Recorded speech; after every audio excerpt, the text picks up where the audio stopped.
বিসমিল্লাহির রহমানির রহিম। আজ কথা বলবো বিবাহ, রেজিস্ট্রেশন, পারিবারিক সম্পর্ক। গত পর্ব ছিল প্রথম পর্ব, আজ দ্বিতীয় পর্ব। ন্যাশনাল এনভায়রনমেন্ট হিউম্যান রাইটস ফাউন্ডেশনের পক্ষ থেকে, চ্যানেল কর্ণফুলী এবং সিটিজি টাইমের পক্ষ থেকে দেশবাসী, বিশ্ববাসীকে সালাম, শুভেচ্ছা জানাচ্ছি। সাথে সাথে 15 আগস্ট যারা শহীদ হয়েছে, মারা গিয়েছে, বঙ্গবন্ধু সহ সপরিবার, তাদের আত্মার মাগফিরাত কামনা করতেছে। আজ কথা বলবো বিবাহ রেজিস্ট্রেশন, বিবাহ পরে পারিবারিক সম্পর্ক কেমন হওয়া দরকার, এই বিষয়ের উপর আজ মানবাধিকারের পক্ষ থেকে আমাদের অভিমত প্রকাশ করতে চাই। এই অভিমতের কারণে হয়তো কেউ যদি মেনে চলে, আমরা সওয়াবের ভাগী হব। পারিবারিক কলহ যদি বন্ধ হয়, পারিবারিকভাবে তাদের সুখ শান্তি নেমে আসে। আর পরিবারের ভিতর যদি এই যে কথা কাড়াকাড়ি, বিভিন্ন বিষয় নিয়ে তর্ক বিতর্ক হয়, চলতে থাকে, তাহলে দুর্ঘটনা নেমে আসে, তালাক বিভিন্ন রকম সংঘটিত হয়, ঝগড়া বিবাদ বেড়ে যায় এবং এই যে কোর্ট কাছারিতে মামলা মোকদ্দমা হয়ে যায় এক অপরের বিরুদ্ধে। তাই আমি আমাদের মানবাধিকারের পক্ষ থেকে, জাতীয় পরিবেশ মানবাধিকার পক্ষ থেকে মানুষকে সচেতন করার জন্য কথাগুলি বলে থাকি। আজ আমি কথা বলতে চাই বিবাহ রেজিস্ট্রেশন। বিবাহ রেজিস্ট্রেশন বিশেষ করে চট্টগ্রামেই আমরা কিছু অনিয়ম দেখতে পাই। এটা যার ইচ্ছা মতে বিবাহ রেজিস্ট্রেশন হচ্ছে, অনেক মহারণা ধরা হচ্ছে, এই মহারণা নিয়ে অনেক ঝগড়া বিবাদ হচ্ছে, মামলা মোকদ্দমা হচ্ছে। এটার একটা সরকারের নিয়ন্ত্রণ আসা দরকার বলে আমি আইনমন্ত্রীর দৃষ্টি আকর্ষণ করব এবং সাথে সাথে প্রতিটি জেলা প্রশাসকের দৃষ্টি আকর্ষণ করব। কারণ এগুলি আমাদের এখন ভাবনার দরকার হয়ে গেছে।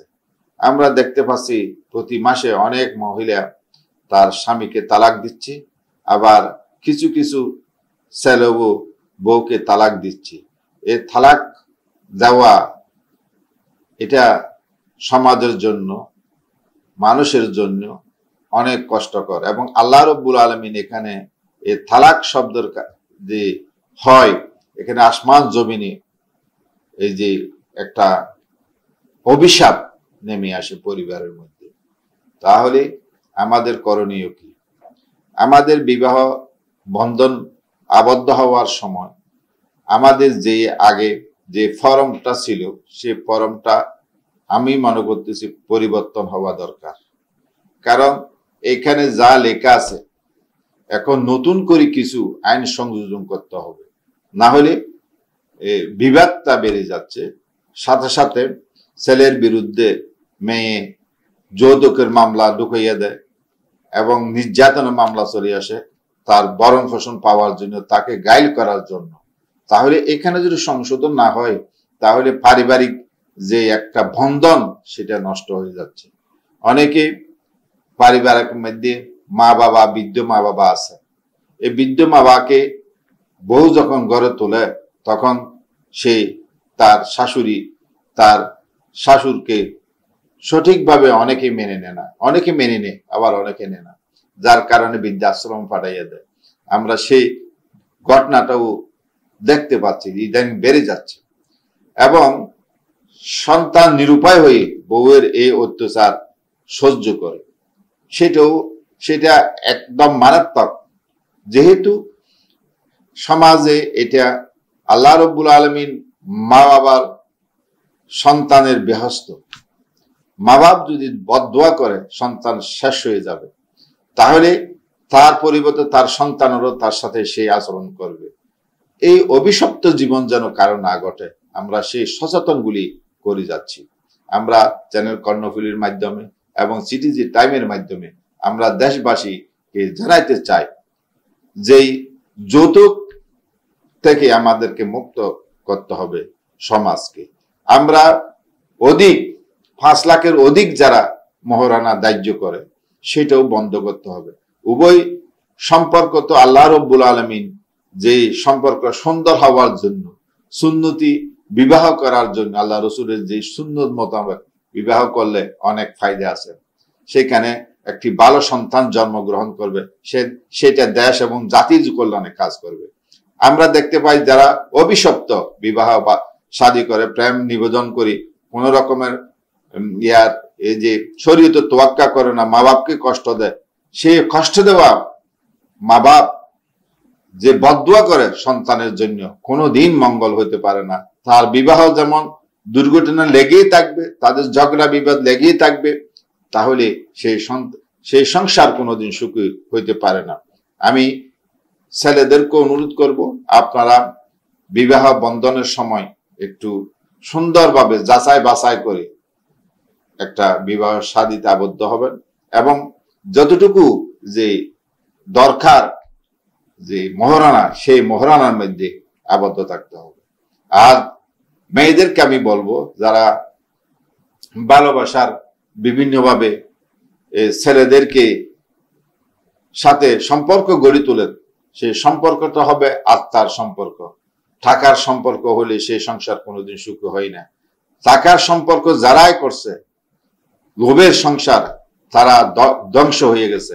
বিভিন্ন জায়গায় আমরা দেখতে পাচ্ছি এখন এক মহিলা একাধিক বিয়ে করে, এক ছেলেও একাধিক বিয়ে করে, কিন্তু ছেলেদের বিবাহের ব্যাপারে মানুষের আল্লাহ রব্বুল আলামিন মানুষকে নির্দেশ দিছে যে এই আমার বন্দারা, তোমরা জানা করিও না, জানা থেকে মুক্ত থাকার জন্য তোমরা একাধিক বিয়ে করো। আল্লাহ রসুল এই শিক্ষাটা মানুষকে দিয়ে গেছে, জাতিকে দিয়ে গেছে। আর যদি বিবাহ একটার অধিক করা যদি নিষেধ থাকতো, তাহলে অহরহ জানা, আমাদের দেশে জানাটা সহজ হয়ে গেছে, বিবাহটা অনেক কঠিন হয়ে গেছে। তাহলে এখান থেকে আমাদেরকে জাতিকে ফিরে আনতে হবে। আমরা যেন মা বাপ, যাদের বিদ্যা মা বাপ আছে, বউ যেন কোনো বউ, আপনারও তো মা বাপ আছে, আপনার ভাইয়ে যদি আপনার মা বাবার কষ্ট দেয় তাহলে কেমন হবে? সেই সংসার যেন কোনোদিন এই যে সুখী হয় না। যদি সুখী করতে হয়, বৃদ্ধাদের সম্মান করতে হবে, স্বামীকে সম্মান করতে হবে, আর বউকে জামাইদের স্নেহ করতে হবে, ভালোবাসা দিতে হবে। আর তার ঘরে অভাব ছিল না, তার ঘর সংসার, তার মা বাপ ত্যাগ করে একটি ছেলের কাছে বউ মেয়েটা আসে, তার যেই পারিবারিক বন্ধন সৃষ্টি করার জন্য, সেই বন্ধনটা যেন অটুট থাকে, আমাদেরকে সেইভাবে লক্ষ্য রাখতে হবে। আমরা ধর্মের বাইরে যাইয়ে কোনোদিনও না কিছু না করি। ধর্মের বাইরে যারা গেছে তারা দুর্ঘটনার সংঘটিত হয়েছে। আসুন না আমরা এই যে এক মানবের কল্যাণের জন্য পারিবারিক সম্পর্কটা আমরা মজবুত করার জন্য আমি আইনমন্ত্রীর দৃষ্টি আকর্ষণ করব। কেন যে এখানে ইসলামের মাধ্যমে একটি চুক্তিবদ্ধ হলে হয়তো এই যে মামলা মকদ্দমা দুর্ঘটনা এগুলি কমিয়ে আসবে। এখানে সাথে সাথে না দেওয়া না পাওয়ার কারণে অনেকেই আত্মহত্যার মতন বেছে নেয়। একজন মহিলাকে অ্যাসিড দগ্ধ করতেছে, এটা দুঃখজনক। আমাদের মানবাধিকার আমরা তার নিন্দা জানাই। যারা অ্যাসিড দগ্ধ করে মহিলাকে ইফটিজিং করে, সেটাও অনেকাংশ কমে যাবে। কারণ একটা আইনের মাধ্যমে আমাদেরকে আনতে হয়। আমরা আইন যদি একটু ঢিলা হয় তাহলে অপরাধটা বাড়ি যায়। আইন যদি সঠিক প্রয়োগ না হয় তাহলে এই যে আমাদের মধ্যে এই যে ইয়াটা বাড়ে যায়। যেমন মাস্ক আগে পড়তো না, এখন যখন 200 টাকা 300 টাকা। আমি গতকাল পতঙ্গা সিবিসি গিয়েছিলাম, 2জন মহিলা ম্যাজিস্ট্রেটকে ধন্যবাদ জানাই। তারা মানুষকে কিভাবে বুঝাচ্ছে যে মা বোনেরা যেই এই যে সিবিসি মাস্ক নাই, কোনো কিছু নাই, যেরকম সেরকম চলাফেরা করতেছে, ম্যাজিস্ট্রেট জায়গার সাথে সাথে মাস্ক পরিধান করতে অনেকে জরিমানা করা হয়েছে। তাহলে জরিমানা করতাম, আমি তো একজন সচেতন নাগরিক, আমাদের যাওয়ার সময় আমাদের মাস্ক নেওয়া দরকার ছিল, আমি মাস্ক পরিয়ে বাইর হওয়ার দরকার ছিল। আমাদের নিজের শরীরের জন্য নিজকে বাঁচার জন্য আমাদের মাস্ক পরতে হবে, সেই কাজটাও আমরা করতেছি না। অন্যজনের এই যে আইন প্রয়োগ করি আমাদেরকে মাস্ক পরা শিখাতে হচ্ছে। কেন? আমরা জাতিগতভাবে আমরা শৃঙ্খলাবদ্ধ না, আমরা জাতিগতভাবে আমরা শৃঙ্খলা ভঙ্গকারী। আমাদের রোড দেখেন, গাড়ি, আপনি গণপরিবহন ধরে, গণপরিবহনের এক পাশে চলবে, যারা এই যে ছোট ছোট কার ডাইরেক্ট চলে যাবে, তাকে প্রতিবন্ধকতা দিয়ে পুরো রাস্তাটা জাম করে দেওয়া হয়। কেন? ওই যে কারো আগে কেউ যেন যাইতে না পারে। তাহলে একটা রিক্সা কোন দিকে চলবে, বাস কোন দিকে চলবে, ট্রাক কোন দিকে চলবে, কার গাড়ি, প্রাইভেট গাড়ি কোন দিকে চলবে, তাহলে একটা নির্দিষ্ট রেখা আছে। এই রেখাগুলি কেউ মানতে চায় না, ডিভাইডেড মানতে চায় না, গোল চক্করে দিয়ে হেঁটে চলে যায়। তাহলে আমরা সবাই আইন ভঙ্গকারীর মধ্যে আছি। তাহলে আমাদেরকে আইন প্রয়োগকারী সংস্থার কাছে আমাদেরকে সবদ্ধ করতে হচ্ছে। কেন আমাদের করতে হবে? কেন আমরা তো এই সবকিছু জানি, তারপরেও কেন আমরা আইন ভঙ্গ করি? সুযোগ পাইলে যেন আইন ভঙ্গ করি, সুযোগ পাইলে আমরা ঘুষ খাচ্ছি, সুযোগ পাইলে আমরা মদ খাচ্ছি, তারপরে সুযোগ পেলেই আমরা এই প্রিজিন বিভিন্ন রকমের অন্যায় অবিচার করতেছি। সেইখান থেকে আমাদেরকে সমাজের মানুষকে ফিরে আসতে হবে। তাহলে একটি সুন্দর সমাজ, সুন্দর দেশ আমরা উপহার দিতে পারবো। আল্লাহ যেন আমাদেরকে সে সুযোগ দান করে, আমরা যেন সে সুযোগের সাথে কাজ করি, নিজকে একটি সুন্দর সমৃদ্ধ দেশ গড়ার লক্ষ্যে কাজ করতে পারি। সে তৌফিক যেন আল্লাহ দান করে। সবাইকে ধন্যবাদ জানাই এবং ন্যাশনাল এমপ্লয়মেন্ট হিউম্যান রাইটসের পক্ষ থেকে সবাইকে সালাম, শুভেচ্ছা জানিয়ে আমার বক্তব্য এখানে শেষ করলাম। আল্লাহ হাফেজ।